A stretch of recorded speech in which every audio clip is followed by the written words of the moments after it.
Hello. Now today we're going to speak about elites and why I feel that the whole idea of elites has never really existed in the past or for that matter the present, and why it is essentially a figment of our imagination.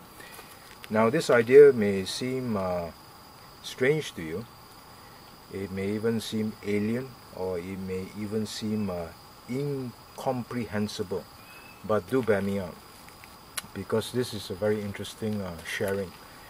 Now my first realization that this whole idea of elitism was actually a crock of shit actually goes back to the moment of my youth when I was in university.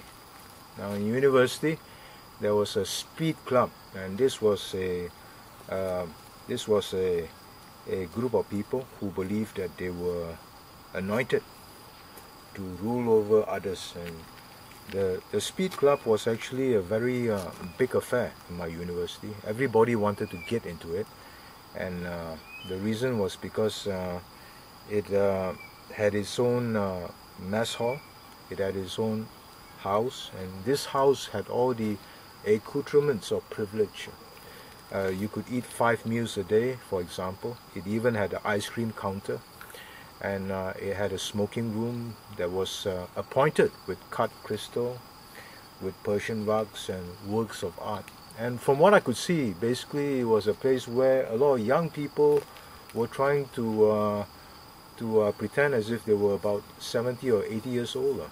For whatever reason, I have absolutely no idea.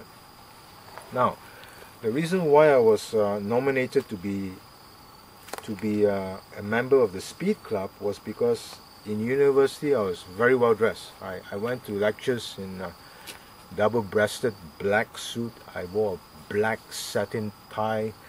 I had mirror polished shoes, and I came to school with a black Rolls Royce, Silver Shadow, with an extended hatchback. And the reason for that was because I worked as an undertaker. Anyway, that's another story. They didn't know about that part till it was too late. And so I got into the speed club. And the other reason was because the speed club at that time was comprised of predominantly white and upper class Anglo-Saxons. So it was a period whereby they felt that politically that did not really project the right image. So they wanted the Asian face. So I was just lucky. I did not get in by merit. I got in because I was in the right place at the right time. And that was the end of it. Anyway, to cut a long story short, so there I was in this setting that I considered to be the top of the hill. But one of the most surprising things that I noticed about the speed club was 90% of the time these people were not gathering together in order to talk about great ideas, but rather they were gathered together in order to perpetuate their own idea of what they considered to be good. For example, they would debate whether this person is suitable to be nominated because he comes from this background or that background, or because he's studying this vocation, and there's already so many dentists in the speed club and they don't want another dentist. So I mean, the way I see, what's wrong with having another dentist? So this whole idea of elites being able to deliver excellence, in my view, is an idea that doesn't cut any ice whatsoever, because at the end of the day, from my personal first-hand experience, what I was able to discern was that this was a bunch of people who just wanted to keep power concentrated in the hands of a few.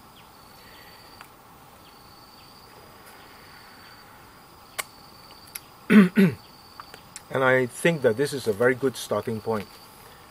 And because what it did was it actually allowed me to critically look at the whole idea of elites from the inside out.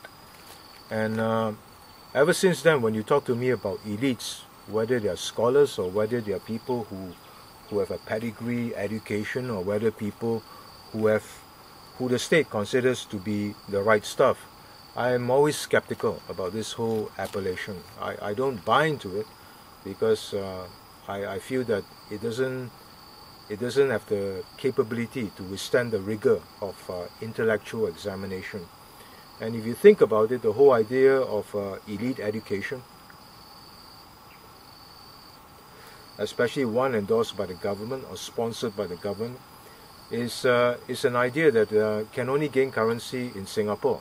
And even in Singapore, you can argue that it's fast losing its appeal and its currency as the gold standard, because it only commands value if you work in the government sector or you work in the GLC. I mean, if you're working in Hewlett Packard or you're working in Boeing Aeroplane Group and you want to get mileage out from the fact that you are a scholar, then I think it's going to be uphill, because nobody gives a shit. So that's basically the whole basis of how we're going to start this discussion. But the question that we should ask ourselves is, why does every hegemony create a system of elites? Why? I mean, why is it that they create this system whereby they're trying to sell to the masses the idea that we are the Superman, you should follow us, we will take you to the land of milk and honey? Why is that so? And is it really true? Well, I don't think it's true. And one reason for my askance is because when you look at elites, at some point in time, during the chronological course of their history, they will eventually get high on their own products. That is to say, they will believe many of the claptrap that they regularly churn out for public consumption. At some point, what will happen is that they'll get high on their own products. And when that happens, what they do is they will begin to mythologize their own origins and perhaps even legitimize the means by which they want to achieve their ends. And when you cut it all down and when you peel off the veneer of their raison as to why they exist, it's only for one main reason. That is to perpetuate their class politics and to maintain the status quo ante. So this whole idea of elites, in my view, is an idea which I feel doesn't make much sense. It's an idea that historically doesn't stand up to even one molecule of academic or intellectual scrutiny.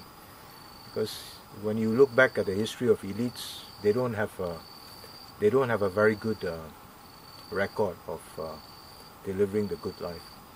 And this goes back all the way to the Roman Empire. You can even look at the Imperial China. You can even look at the Japanese, the samurai system. And I think of all the examples that history offers, the samurai class is very, very telling, because what they did before the Tokugawa period was that Jesuit priests would bring firearms to Japan, and this weapon was strategic in actually consolidating the power of the Tokugawa. And the Tokugawa was the equivalent of the PAP of its time. And what they did was, once they got into power and they managed to squish all their competitors, they said, hey, we're going to take all these firearms now, and then we're going to dig a big hole and put them all in, and we're going to return back to the age of the sword. And you know, to me it seems strange, or even to anybody now, if you recount this story, it would appear strange. It has to appear strange, and this should prompt us to ask why.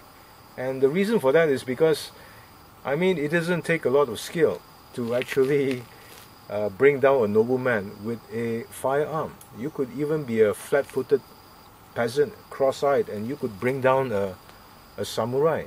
But if you return back to the cult of the sword, then what you can do is you can perpetuate class politics in a very ritualized and stylized way. Because to learn how to kill with a sword It's not easy. It takes about 5 years to be proficient in the katana, and it takes at least another 3 years to be proficient in the wakizashi, which is a shorter blade.